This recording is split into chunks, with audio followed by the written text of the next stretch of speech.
क्या आपने कभी सोचा है, दुनिया के सबसे बड़े बैंक, अरबों खरबों रुपए के बिजनेस और आसमान छूती इमारतें कैसे बनाते हैं?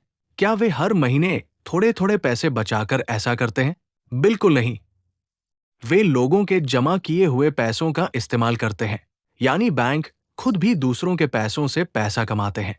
लेकिन हमें बचपन से क्या सिखाया जाता है? कड़ी मेहनत करो, पैसे बचाओ, कर्ज मत लो, जल्दी से घर का लोन खत्म करो। यही सोच हमें एक सामान्य नौकरी करने वाला इंसान बनाए रखती है। दूसरी तरफ अमीर लोग अलग तरह से सोचते हैं। वे बैंक को दुश्मन नहीं, बल्कि बिजनेस पार्टनर मानते हैं। वे जानते हैं कि अगर बैंक के पैसों से ऐसी चीज खरीदी जाए जो हर महीने पैसा कमा कर दे, तो वही कर्ज दौलत बनाने का सबसे बड़ा हथियार बन सकता है। लेकिन ध्यान रखिए, लोन जादू नहीं है। गलत इस्तेमाल आपको बर्बाद कर सकता है और सही इस्तेमाल आपको आर्थिक आजादी की तरफ ले जा सकता है।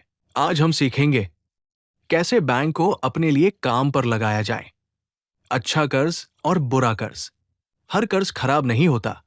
असल सवाल यह है, कर्ज लेकर आपने खरीदा क्या? मान लीजिए आपने महंगा मोबाइल खरीदा, लग्जरी कार खरीदी या क्रेडिट कार्ड से छुट्टियां मनाई। ये सारी चीजें आपकी जेब से पैसा निकालती हैं। इनसे आपकी कमाई नहीं बढ़ती। इसे कहते हैं बुरा कर्ज। अब दूसरा उदाहरण देखिए।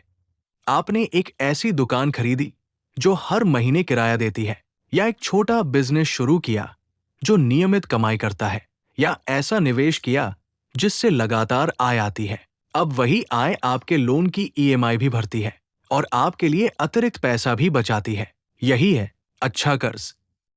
अमीर लोग कर्ज नहीं खरीदते, वे आय खरीदते हैं। कर्ज का डर क्यों लगता है? अधिकांश लोग कर्ज का नाम सुनते ही डर जाते हैं। क्यों? क्योंकि बचपन से यही सुना है, उधार लेना गलत है, कर्ज इंसान को बर्बाद कर देता है। लेकिन जरा सोचिए, दुनिया की लगभग हर बड़ी कंपनी बैंक से पैसा उधार लेती है। वे डरती नहीं है, वे हिसाब लगाती है। उन्हें पता होता है, अगर बिजनेस 18% कमाएगा और बैंक को सिर्फ 9% देना है, तो बाकी 9% उनका फायदा है। यही सोच निवेशकों की होती है। वे ये नहीं पूछते, इसमें मेरा कितना खर्च होगा। वे पूछते हैं, इससे मेरी कमाई कितनी होगी। बस यही सोच अमीर और आम इंसान के बीच सबसे बड़ा अंतर पैदा करती है। लिवरेज की ताकत। अब समझते हैं, लिवरेज यानी वित्तीय ताकत। मान लीजिए आपके पास 20 लाख रुपए हैं। अगर आपने ये पैसा ऐसे निवेश में लगाया जहां सालाना 10% रिटर्न मिला, तो आपकी कमाई होगी लगभग 2 लाख रुपए। अब दूसरा तरीका देखिए। उसी 20 लाख रुपए को किसी प्रॉपर्टी के डाउन पेमेंट में लगाया। मान लीजिए आपने 1 करोड़ रुपए की ऐसी संपत्ति खरीदी जो किराया भी देती है।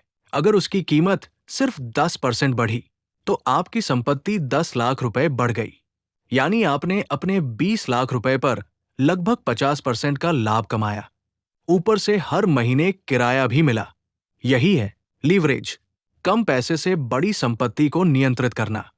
लेकिन याद रखिए, लीवरेज एक तेज चाकू की तरह है। सही इस्तेमाल में बहुत उपयोगी, गलत इस्तेमाल में खतरनाक। आपका क्रेडिट स्कोर आपकी पहचान है। बैंक आपको कितना भरोसेमंद मानता है, ये आपके क्रेडिट स्कोर से तय होता है। इसे अपना आर्थिक रिपोर्ट कार्ड समझिए।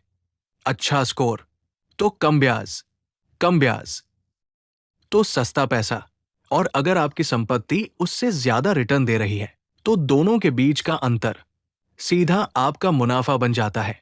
इसलिए समय पर ईएमआई भरना, क्रेडिट कार्ड का सही उपयोग करना और अच्छी क्रेडिट हिस्ट्री बनाना भविष्य की बड़ी कमाई की तैयारी है। ब्याज, जोखिम और जिम्मेदारी।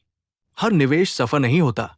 कभी किराएदार नहीं मिलता, कभी बाजार गिर जाता है, कभी बिजनेस धीमा पड़ जाता है। इसलिए एक नियम हमेशा याद रखें, आपकी संपत्ति की कमाई लोन के ब्याज से ज्यादा होनी चाहिए। और दूसरा नियम, हमेशा 6 से 12 महीने का कैश रिजर्व रखें।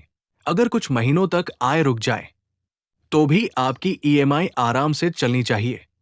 यही समझदार निवेशक की पहचान है। दिखावे के लिए नहीं, कमाई के लिए कर्ज ले।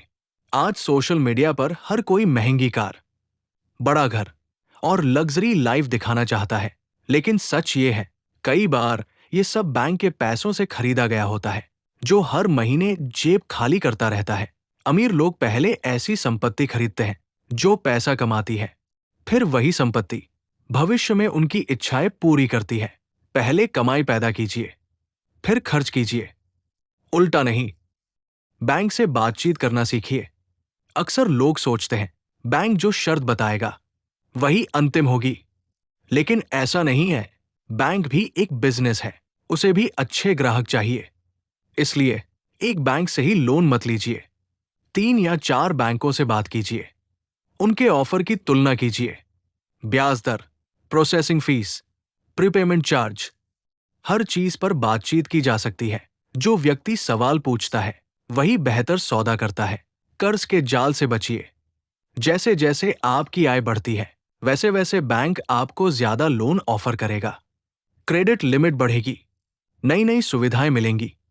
यही सबसे बड़ा खतरा शुरू होता है। कई लोग निवेश के लिए मिला पैसा अपनी लाइफस्टाइल बढ़ाने में खर्च कर देते हैं। यही गलती उन्हें वापस वही पहुंचा देती है जहां से उन्होंने शुरुआत की थी। एक नियम हमेशा याद रखें, निजी खर्च और निवेश दोनों को कभी मिलाइए मत। सुरक्षित तरीके से लीवरेज बढ़ाइए, धीरे धीरे आगे बढ़िए। जल्दी अमीर बनने की कोशिश मत कीजिए। हर नई संपत्ति खरीदने से पहले आपके पास पर्याप्त नकद होना चाहिए। जहां संभव हो, लंबी अवधि का फिक्स रेट लोन चुनिए। अगर भविष्य में ब्याज दरें बढ़ जाएं, तो भी आपकी ईएमआई स्थिर रहेगी। योजना बनाकर लिया गया कर्ज तनाव नहीं, सुरक्षा देता है। पैसों के खिलाड़ी बनिए। एक समय ऐसा आता है जब निवेशक सिर्फ लोन नहीं लेता, बल्कि पूरे सिस्टम का इस्तेमाल करना सीख जाता है। वो बिजनेस लाइन ऑफ क्रेडिट का उपयोग करता है, संपत्ति की कीमत बढ़ने पर रीफाइनेंस करता है, निकले हुए पैसे से नई संपत्ति खरीदता है। यानी एक ही पूंजी को बार बार काम पर लगाता है। लेकिन ये अकेले नहीं होता, उसके साथ एक अच्छी टीम होती है। एक चार्टर्ड अकाउंटेंट, एक टैक्स सलाहकार, एक अनुभवी वकील और एक भरोसेमंद बैंक अधिकारी। यही टीम बड़ी दौलत बनाने में मदद करती है। अब फैसला आपका है। 2 तरह के लोग होते हैं। पहला, जो पूरी जिंदगी बैंक के लिए काम करता है। दूसरा, जो बैंक के पैसों को अपने लिए काम पर लगा देता है। फर्क सिर्फ सोच का है। याद रखिए, कर्ज दुश्मन नहीं है। बिना सोचे समझे लिया गया कर्ज दुश्मन है। ज्ञान, अनुशासन, धैर्य और सही फैसले, इन्हीं 4 चीजों से बैंक आपका सबसे बड़ा साथी बन सकता है। आज से अपने आप से एक सवाल पूछिए, क्या मैं सिर्फ ईएमआई भरने के लिए काम कर रहा हूं, या ऐसी संपत्ति बना रहा हूं जो एक दिन मेरी जगह काम करेगी? अगर जवाब दूसरा है, तो आपने अमीर बनने की यात्रा का पहला कदम उठा लिया है। धन्यवाद। अगर आपको यह कहानी और सीख पसंद आई हो तो इस वीडियो को लाइक करें, अपने दोस्तों के साथ शेयर करें। ऐसी ही बेहतरीन बुक समरी के लिए ग्रोथ मंत्रास चैनल को सब्सक्राइब करें। धन्यवाद।